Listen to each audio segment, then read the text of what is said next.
Auzubillahiminash-shaytanir-rajim. Bismillahir-rahmanir-rahim.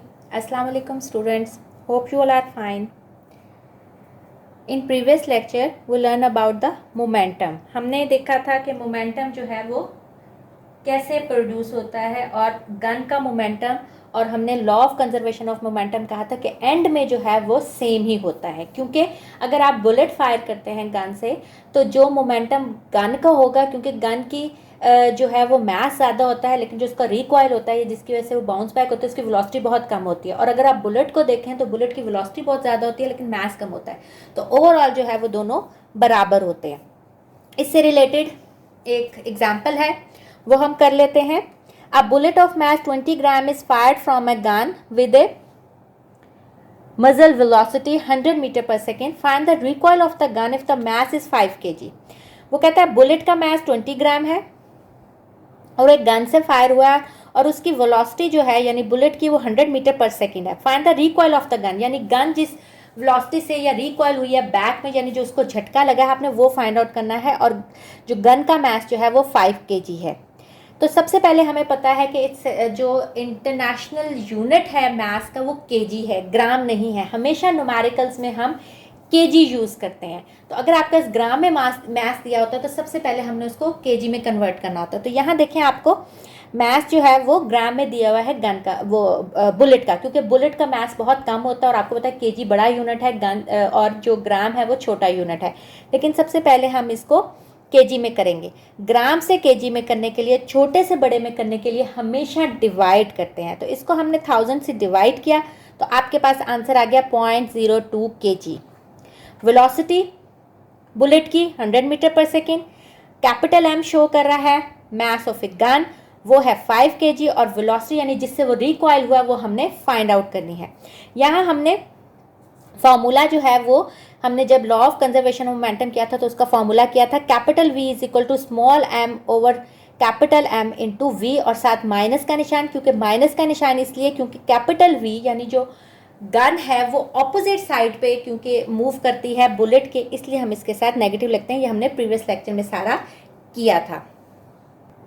तो यहाँ आप चाहे डायरेक्ट उस फॉर्मूले में पुट कर लें या आप यहाँ law of conservation of momentum लगाएं, या आप लिखें according to law of conservation momentum यहाँ से कर लें, या आप यहाँ law of conservation of momentum आपको पता है capital M into capital V plus small m into small v is equal to 0, यानी दोनों का जो मोमेंटम है उसका ओवरऑल रिजल्ट जो है वो 0 होगा क्योंकि ये एक दूसरे से कैंसिल हो जाएंगे। यहाँ से आप वैल्यूज पुट करें या v को इधर रहने दें, एम वी उधर, यहाँ प्लस है वहाँ जाके माइनस होगा और ये कैपिटल M उसके नीचे डिवाइड होगा, तो वही फॉर्मूला बनेगा जो मैंने आपको अभी जो है वो बैक पेज पे दिखाया।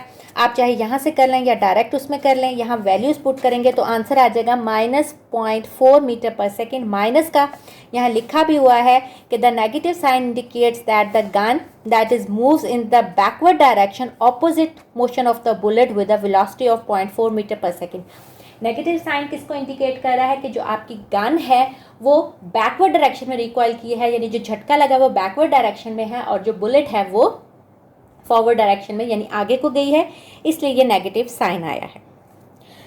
अब हम इसका अगला टॉपिक पढ़ते हैं। टॉपिक है फ्रिक्शन।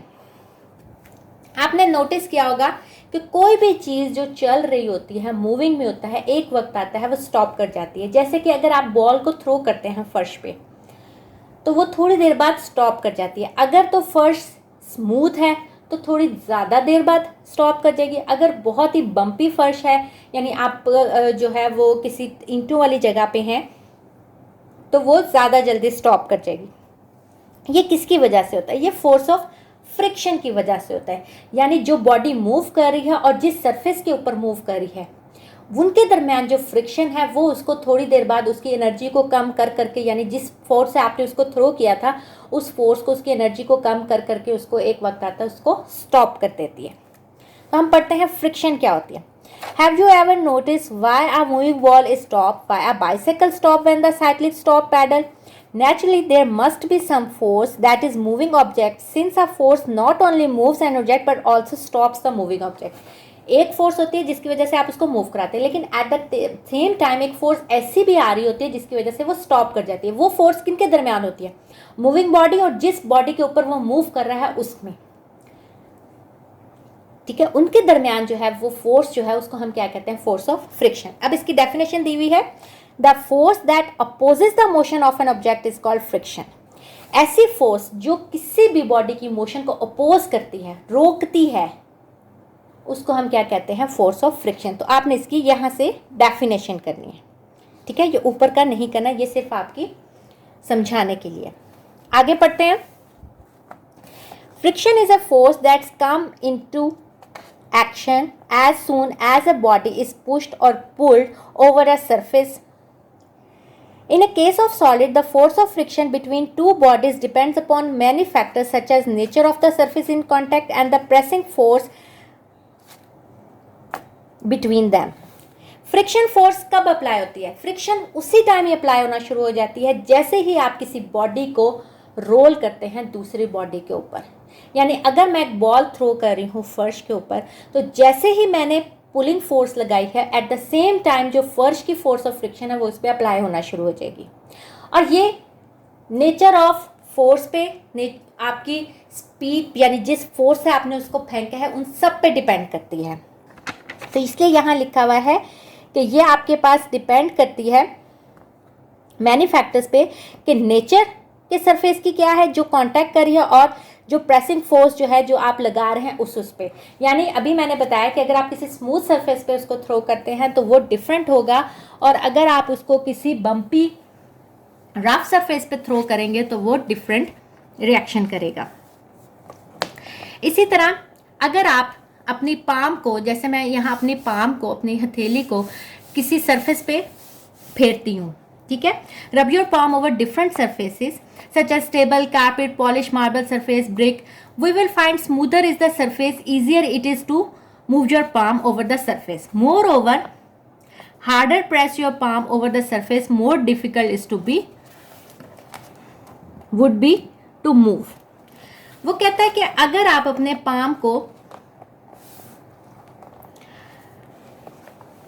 पाम को किसी सरफेस पे, यानी जितनी सारी उसने आपको सरफेस कहेंगे, इस पे आप मूव करते हैं,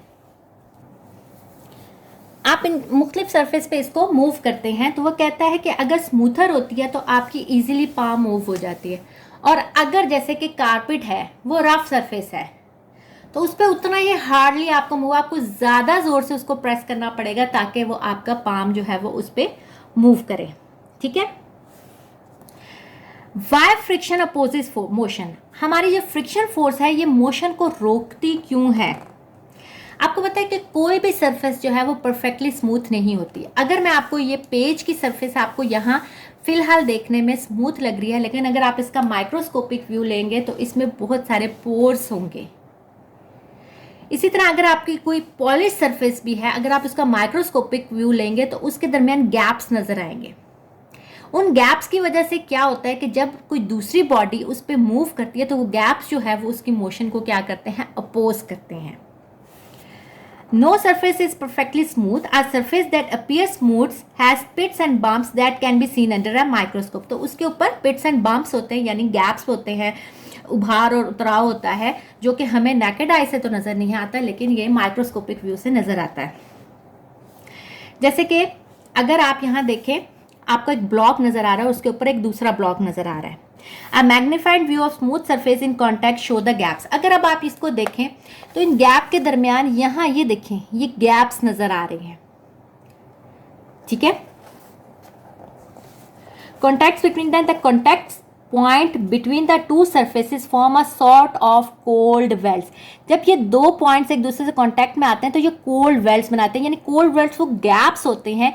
ये देखिए, ये जो गैप्स आ रहे हैं ये कोल्ड वेल्स हैं। These cold wells resist the surface from sliding over each other. अभी मैंने बताया कि ये जो गैप्स आते हैं, ये जो पिट्स एंड बम्प्स आते हैं जिनको हम कोल्ड वेल्स कह रहे हैं, ये उसकी मूवमेंट को रोकते हैं। एक स्मूथ सरफेस हमें देखने में तो लग रही है लेकिन वो स्मूथ नहीं होती, उसके अंदर पिट्स एंड बम्प्स होते हैं जिनको हम कोल्ड वेल्स कहते हैं, वो किसी भी बॉडी की मोशन को अपोज करते हैं। इसलिए वो अपोज करती है कि उसके ऊपर स्लाइड करे। जैसे इस ब्लॉक के ऊपर जब ये ब्लॉक स्लाइड करेगा तो ये जो इसके दरमियान ये सरफेस के गैप्स होते हैं, पिट्स एंड बम्प्स होते हैं, ये उसकी फोर्स को अपोज करते हैं। Adding weight over the upper block increases the force pressing the surface together and hence increases the resistance. अब अगर आप देखें इस ब्लॉक के ऊपर, या आप इसको स्लाइड कर रहे हैं, आपने थोड़ी फोर्स से भी कर रहे हैं लेकिन थोड़ी सी फोर्स ऑफ फ्रिक्शन प्रोड्यूस हो रही है, लेकिन अगर आप इसके ऊपर वेट बढ़ा देंगे, अब वेट ज़्यादा हो गया तो अब आपकी मूवमेंट उससे भी मुश्किल हो जाएगी, क्योंकि अब ये जो कोल्ड वैन देखें, जो बम्प्स आते हैं, अब आप अगर इसको इस तरह समझें कि अगर आप एक ट्रॉली मूव कर रहे हैं और बीच में बम्पी रोड है, कहीं कहीं खड्डे हैं कहीं, तो आपको ज़्यादा फोर्स लगानी पड़ेगी। अगर ट्रॉली खाली है तो आप कम फोर्स से भी उसको, फोर्स फिर भी लग रही है लेकिन कम फोर्स से आप उस रोड पे जा सकते हैं। लेकिन अगर ट्रॉली फॉर एग्जांपल ब्रिक से भरी हुई है, ईंटें हैं या रेत है, तो आपको उतनी ही फोर्स लगानी पड़ेगी, यानी फोर्स ऑफ फ्रिक्शन बढ़ जाएगी। तो इसी तरह अगर ये ब्लॉक कम वेट वाला आप उसके ऊपर स्लाइड करेंगे तो फोर्स ऑफ फ्रिक्शन फिर भी होगी, क्योंकि ये कोल्ड वेल्स फिर भी हैं, लेकिन फिर भी थोड़ा सा मूव कर जाएगी कम फोर्स के साथ। लेकिन अगर आप इसका वेट बढ़ाते रहेंगे तो अब आपके पास अपोजिंग फोर्स यानी फोर्स ऑफ फ्रिक्शन भी बढ़ती रहेगी। इसलिए वो कहता है दस greater is the pressing force greater will be the friction between the sliding surface. यानी जो प्रेसिंग फोर्स को आप जितना ज़्यादा बढ़ाते जाएंगे, यानी जिससे आप प्रेस कर रहे हैं, उतनी ज़्यादा उसमें फ्रिक्शन प्रोड्यूस होती रहेगी। जैसे अगर आप ये देखें, ये एक बंदा है, ये ऊपर चढ़ रहा है यहाँ से दीवार से, और यहाँ से पैर पे हाथों से, और यहाँ ये पैरों से ऊपर चढ़ रहा है। Pushing the opposite walls by palms and feet increasing friction, this enables the boy to move up on the wall. अब देखिए ये फ्रिक्शन की वजह से ऊपर जा रहा है। अगर फ्रिक्शन, ये ब्रिक्स हैं, ब्रिक्स में फ्रिक्शन ज़्यादा होती है बनिस्बत ये कि आपके पास प्लेन शीशे की वॉल हो जिसकी smooth surface as compare to brick smooth होती है। अगर ये फ्रिक्शन की वजह से, ये देखिए फ्रिक्शन की वजह से वो उसको अपोज कर रहा और ये आहिस्ता आहिस्ता ऊपर चला जाएगा। लेकिन अगर यही ग्लासेस हों, दोनों साइड पे ग्लास वॉल्स हों, तो उसको ज़्यादा वो करना पड़ेगा, प्रेसिंग फोर्स ज़्यादा लगानी पड़ेगी ताकि आपकी फ्रिक्शन भी उतनी प्रोड्यूस हो और उसकी वजह से आप ऊपर चढ़ेंगे। यहाँ उसको प्रेसिंग फोर्स कम लगानी पड़ी है, ठीक है, और उतनी ही फ्रिक्शन प्रोड्यूस हो रही है और जिसकी वजह से वो ऊपर जा रहा है।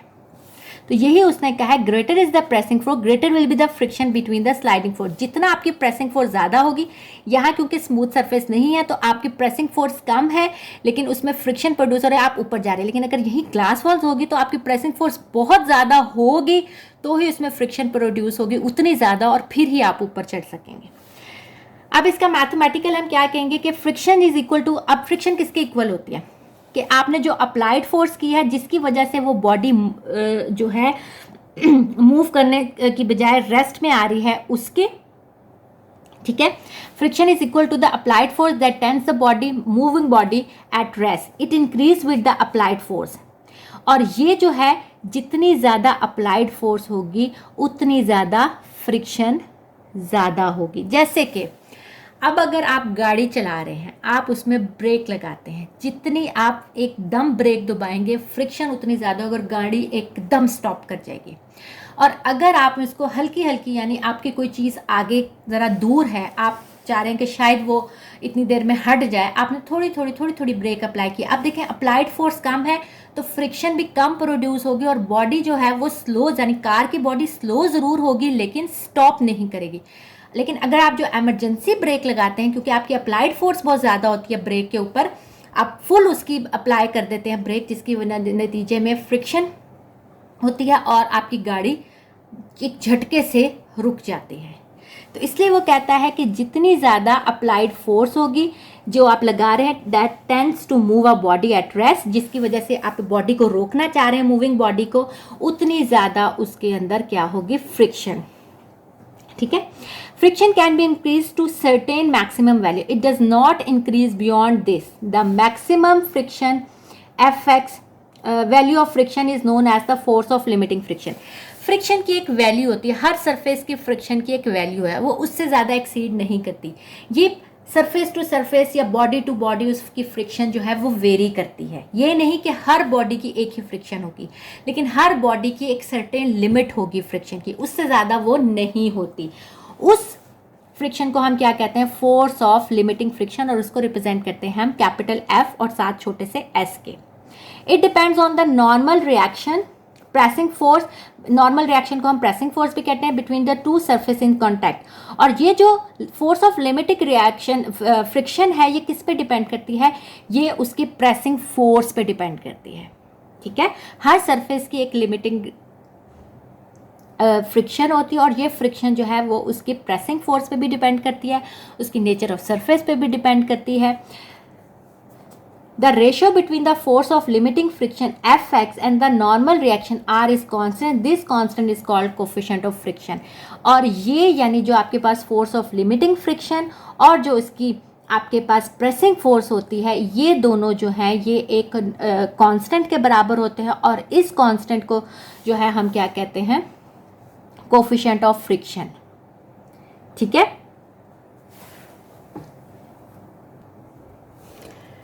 तो ये एक कांस्टेंट होता है और इसको हम कोफिशिएंट ऑफ फ्रिक्शन कहते हैं, और इसको हम म्यू से रिप्रेजेंट करते हैं। यानी ये म्यू जो है डिपेंड करता है आपकी जो लिमिटिंग फोर्स ऑफ फ्रिक्शन है उसका रेशो, जो आपके पास नॉर्मल रिएक्शन या प्रेसिंग फोर्स है, उन दोनों का जो रेशो होती है वो एक कांस्टेंट होती है। वो कांस्टेंट जो है वो आपके पास कोफिशिएंट ऑफ फ्रिक्शन कहलाती है। यानी ये हर एक के लिए डिफरेंट होगी, लेकिन जितनी ज़्यादा लिमिटिंग फोर्स ऑफ फ्रिक्शन होगी ये उसके जो है उसका रेशो उससे ही तो होगा, लेकिन ओवरऑल जो है ये हर सरफेस के लिए क्या हो जाएगी? एक कांस्टेंट हो जाएगी, म्यू के बराबर हो जाएगी। यहाँ देखें आपको मुख्तलिफ मटेरियल्स दिए हुए हैं, लिखे हुए हैं, और उसके उनके साथ कोफिशिएंट भी लिखा हुआ है। जैसे ग्लास के ऊपर कोफिशिएंट फ्रिक्शन क्या होगा? 0.9। ग्लास का मेटल के ऊपर 0.5 से 0.7, आइस का वुड के ऊपर 0.05। तो यानी ये कांस्टेंट जो है वो उसके लिए कांस्टेंट रहेंगे, उस मटेरियल के लिए या उस बॉडी के लिए। देखें ये म्यूज जो है, म्यू सबकी स्लाइडिंग फ्रिक्शन जो है, sliding coefficient of sliding friction जो है वो दी हुई है। ये एस जो है ये स्लाइडिंग फ्रिक्शन को रिप्रेजेंट कर रहा है, कोफिशिएंट ऑफ स्लाइडिंग फ्रिक्शन मुख्तलिफ बॉडीज़ की उसने शो की हुई है। तो हमें क्या पता चला कि आपके पास ये जो कोफिशिएंट ऑफ फ्रिक्शन है ये depend is equal to force of limiting friction divided by normal reaction या प्रेसिंग फोर्स। एफ एस को इधर रहने दे, आर उधर जाके यहाँ डिवाइड हो रहा है, यहाँ जाके मल्टीप्लाई हो जाएगा। If M be the mass of the block then for horizontal surface, अगर एम जो है वो मास है ब्लॉक का, तो हॉरिजेंटल सरफेस के ऊपर क्या हो जाएगा? हॉरिजेंटल सरफेस के ऊपर अगर एक हॉरिजेंटल सरफेस है तो आपको पता है हॉरिजेंटल सरफेस के ऊपर मास भी होगा और उसमें ग्रेविटी भी अप्लाई होगी। तो ये जो आपके पास प्रेसिंग फोर्स है, ठीक है, यानी जो रिएक्शन है उसका नॉर्मल रिएक्शन है वो mg के बराबर हो जाएगा। अब हम यहाँ r की जगह mg लिख देंगे तो ये आपके पास जो फोर्स ऑफ लिमिटिंग फ्रिक्शन है Fs, उसकी वैल्यू आ जाएगी म्यू mg। अब फ्रिक्शन हमारे लिए ज़रूरी क्यों है, या इंपॉर्टेंस ऑफ फ्रिक्शन हम कैसे कहेंगे? अब आपने इसमें से याद क्या करना है? आपने इसकी डेफिनेशन याद करनी है। कॉज ऑफ फ्रिक्शन यहाँ से लेकर यहाँ तक, मैथमेटिकल डेरिवेशन यहाँ से लेकर यहाँ तक, और इम्पॉर्टेंस ऑफ फ्रिक्शन या why friction is important in our daily life, ये वाला पैराग्राफ यहाँ से यहाँ तक करना है। अब फ्रिक्शन इम्पॉर्टेंट क्यों है? अगर फ्रिक्शन ना हो हम चल ना सकें, गाड़ियाँ जो है वो रुक ना सकें, कोई मूविंग ऑब्जेक्ट जो है वो स्टॉप ही ना करे, मूव में ही रहे। हम चलते इसलिए हैं क्योंकि फ्रिक्शन की वजह से हमारी जो है वो ग्रिप करती है और हम आगे मूव करते हैं। अगर हमारे पास फ्रिक्शन ना हो तो हम स्लिप कर जाएं। तो friction is needed to walk on the ground, it is risky to run on wet floor with shoes that have smooth soles. तो आपको पता है फ्रिक्शन जो है वो अगर हम ईंटों वाली सरफेस पे जा रहे हैं तो हम इजीली चल सकते हैं, लेकिन अगर हम कोई वेट सरफेस है, कोई मार्बल है, जैसे वॉशरूम्स में, हम क्यों स्लिप कर जाते हैं? क्योंकि फोर्स ऑफ फ्रिक्शन कम हो जाती है और हमारे पास हम स्लिप कर सकने का चांसेस ज़्यादा होते हैं जो वेट फ्लोर होते हैं उसमें। लेकिन इसकी जगह ही अगर आप बाहर जा रहे हैं रोड पे या बारिशों के दिनों में बाइक्स क्यों स्लिप करती हैं? क्योंकि आपकी फोर्स ऑफ फ्रिक्शन कम हो जाती है। या हम क्यों चलते चलते जो है गीली सरफेस पे स्लिप कर जाते हैं? क्योंकि फोर्स ऑफ फ्रिक्शन कम हो जाती है। तो फोर्स ऑफ फ्रिक्शन बहुत इंपॉर्टेंट है हमारी लाइफ के लिए। Athletes use special shoes that have extraordinary ground grip, such shoes prevent them from slipping while running fast. और जो आपके एथलीट्स होते हैं उनके शूज़ आपने देखे होंगे, उनके स्पेशल होते हैं, नीचे उनके ऐसे कीलें सी लगी होती हैं, जो क्योंकि वो ग्रिप ज़्यादा करना चाहते हैं ताकि वो स्लिप ना करें और उसकी वजह से वो तेज़ तेज़ भाग सकते हैं। आगे उसने क्वेश्चन पूछा हुआ है, याद नहीं करना लेकिन ये समझने के लिए, what will we do to stop our bicycle? We will apply brakes, the rubber pads that pressed against the rims provide friction, it is the friction that stops the bicycle। और आपको पता है साइकिल, कार, ये सारी जो है वो friction की वजह से स्टॉप करती हैं, अदरवाइज जो है वो मूविंग उसमें ही रहे, और ये जो है वो पॉसिबल नहीं है। ठीक है, तो ये हमने आज पूरा टॉपिक पढ़ लिया फ्रिक्शन का। इंशाल्लाह नेक्स्ट उसमें हम इसका रोलिंग फ्रिक्शन पढ़ेंगे। ओके स्टूडेंट्स, टेक केयर, अल्लाह हाफिज़।